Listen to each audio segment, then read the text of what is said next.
Nkem was a 16-year-old Nigerian boy. He lived in Lagos with his parents. His father was a driver with one of the transport companies in the city. His mother was a petty trader selling various things. Income of the family was meager and life was tough and challenging. Nkem was attending a secondary school in Lagos. The fee has become too high for the parents to cope with. He was therefore sent out of school. He sat at home helping his mother sell stuff. The boy became disillusioned. He saw other playmates going to school while he sits at home doing nothing. It is not like he was not brilliant at school, just that the funds were not available to pay his fees. People were beginning to ask questions. His mates were beginning to mock him. There was a particular Mama Ngozi, the news courier of the area. Ordinarily, she would have made a valuable correspondent of a gossip magazine or newspaper. Nothing happens in the area that she will not know.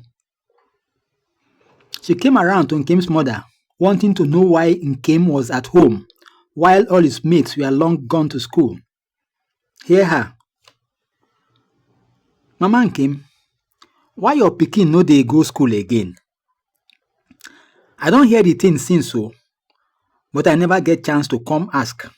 Wetin happen?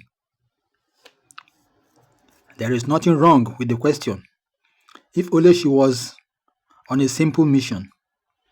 But for her, she will get your response and go out there and give it a twist that you may not like.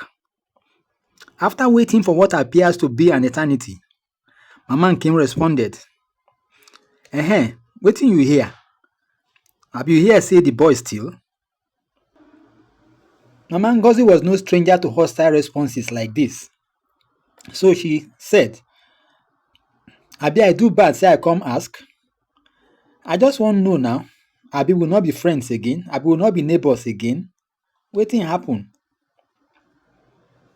Mama Nkem now responded, now school fees don't dey too high. We want to look for another school for the boy. Then Mama Nkechi responded, okay, make una do quick before the boy go put hand for bad thing. She then left. In the evening, one was bound to hear a different tweak to the story. But Mama Nkem was no stranger to petty gossips and did not really bother. Meanwhile, plans have been made to get another school for Nkem outside Lagos, but not until he had wasted one extra year out of school. Nkem's dad was not really a home person. He does not know a lot of people there. But thanks to his mother-in-law, who was all and about in the village, through her influence, they were able to get a school for Nkem. The grandmother was living in a very large compound, Lagos-style compound, which was owned by his husband's brother, who had just retired from his job in Lagos and returned home finally. In this compound were many other children like Nkem. They were equally students attending various schools around town. They were there, boys and girls of diverse background, but one mission: to go to school and pass their exams. But most of them were just not serious. They were just interested in which party to attend at the expense of their studies. Nkem, in the first instance, was not the party type. He came to that town for one purpose: to get an education and pass his exams. He was therefore focused and would not allow any social lifestyle to deter him. The owner of the compound was a typical Lagos man who had just come home upon retirement. When he was coming home, he came with all his properties, including some very expensive musical sets and television. These items were placed in a sitting room where the guys had access to. It was therefore music and parties every day. That is to say that the students who were not focused on their studies always have access to a daily party time. The doors to the building are usually locked by about 10 p.m. daily. But that was the time when conventional parties are at their heights and will be shutting down by about 3 a.m. to 4 p.m. next morning. The party buffs would have gone before the doors were locked. They will come back at about 4:30 a.m. the next morning. They would have arranged for someone that will open the doors for them at these wee hours. But if the arrangements failed, then they will resort to coming in through the windows, which were wide enough to accommodate a grown man. All these facilities were freely available for anyone who wants to party and have a nice time. But not so with Nkem. The parents who could have acted as checks were not there. The grandmother was old and could not do much to act as such a check. But Nkem appeared to know what he wanted and does not need anybody to enforce good behavior. Because of the way he studies, he even was able to teach certain topics to a number of his classmates staying in the vicinity. He did not allow anything to affect his studies. As a result, he was always doing very well in his classwork, tests, and other internal exams, while the other classmates continued to perform woefully in their schoolwork. When once he was asked to tell why he had been doing well in his studies, he just said that he always had glue under his pants. As a result, he could sit longer and study more than any of his colleagues. They all burst out laughing, but that was the truth. Friends and colleagues will invite him for a party, but not Nkem. He will not attend. They will tease him and call him various names, some derogatory, while others complimentary. But he will not respond. You don't just bother him. The schools have very lax control. The teachers were poorly paid and so do little to assist learning. Because of the laxity in control, young students were known to leave their hostels at night. They will return early next morning at about 5 a.m. through some bushy alleyways. Most of the time, the teachers were not available to teach the students.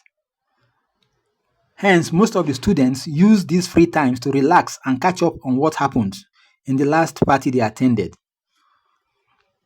But that was not to be with Nkem. He sits quietly on his seat and gives maximum attention to his books. The other students began to gist about their exploits over the weekend. One of them began to give an account of what happened to him over the weekend. He started by saying that he had this very important party to attend. Most of the boys gave maximum attention to what he was saying. Like somebody said, they would all have got an A in their exam results if they were giving this kind of attention to their class teachers. The guy continued, feeding on top of the world. He had to run home to his parents to collect the money with which he was going to pay for his project materials in one of the subjects. He had informed them earlier that he was coming for the money that day. When he got home, his parents scouted around for the money and gave to him. But instead of going to pay for the project, he took the money and went to the party. He was not going to miss that party, he said. It was going to be one of the biggest events to happen that weekend. He was going to let the boys know that he still answers his father's name. By the time he got there, he went to that part of the stage that was reserved for those with dough. He was to meet a number of his friends there. But for some reasons, the friends he expected had not shown up. Only a few unknown faces were there. He, however, sat down amongst the people and waited for his friends to arrive. The people there were mainly girls from a neighboring school who were equally waiting for their friends to arrive. They were cool, he thought, and they offered him a few drinks. He graciously accepted and drank. That was the last thing he remembered about that party. Whatever was put into that glass of drink was very powerful. He got knocked out immediately. He was to wake up at about 5 a.m. when the party organizers were already winding up. He checked his pockets and the money was gone. They all burst out into laughter. But the issue was not fun for the guy. He had a double tragedy.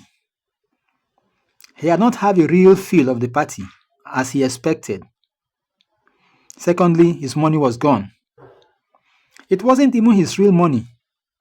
He was at a loss as to what he would tell the parents with the view of getting another money. But for boys like that, lies came very cheap. There were stories of recklessness like this. It was stories of recklessness like this that you continue to hear in class. Nkem thought to himself. It was now the turn of another guy to give his own account of how it went. But before he could do so, a teacher entered the class, and the stories were suspended for the time being. The stories were not that of woes all through. While some stories were really woeful, there were others that were capable of being emulated. There were some of the guys who will go to any length to achieve their dreams. One of such persons was a guy called Phillips. He had consistently performed woefully in English language. The English teacher had called his attention to his inadequacies on several occasions. He had therefore advised Phillips to shape up, or else. The threat hung in the balance. Phillips was doing well in all the other subjects but English. He was therefore advised to go and buy novels and begin to read them aggressively. Phillips had very little money on him when he was giving that advice. He was a very serious type. He immediately began to look for money to enable him go to town and buy some novels. He bought plenty of them and began to read voraciously. By the time he took the next exam, Phillips had improved tremendously in his papers. He was no longer an object of ridicule by the English teacher. There are quite a number of good and professional teachers in the school.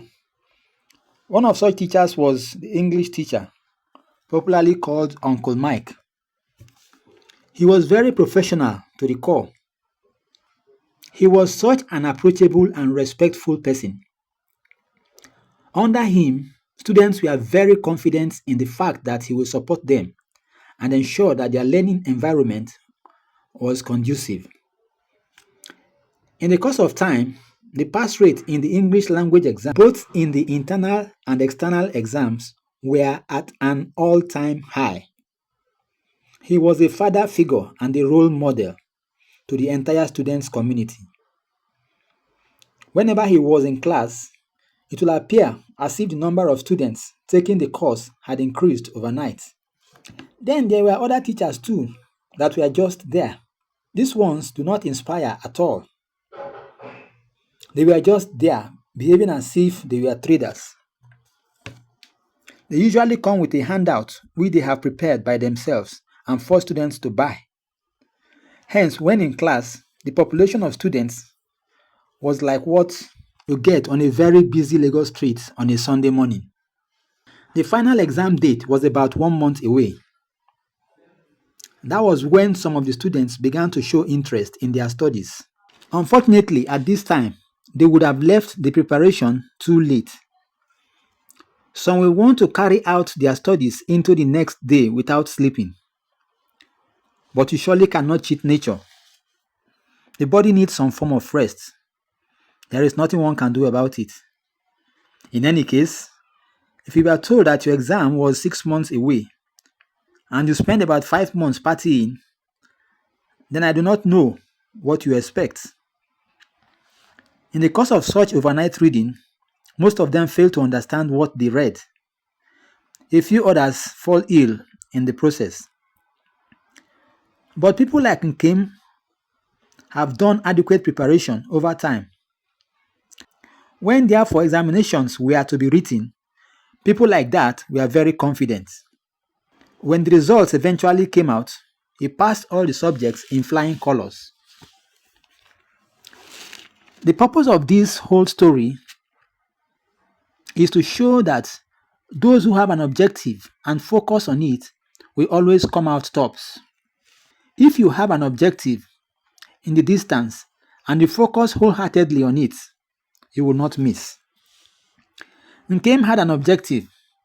He focused without distractions. Eventually, he did not miss and did not fail. But those who had an objective but failed to focus failed woefully. There is no two way about it. What have you learned from this story? Note that the objective in question may not just be to pass an examination alone. It could be anything that the average human being had to pursue in life. The most important thing is for you to know your objective and prepare adequately for it.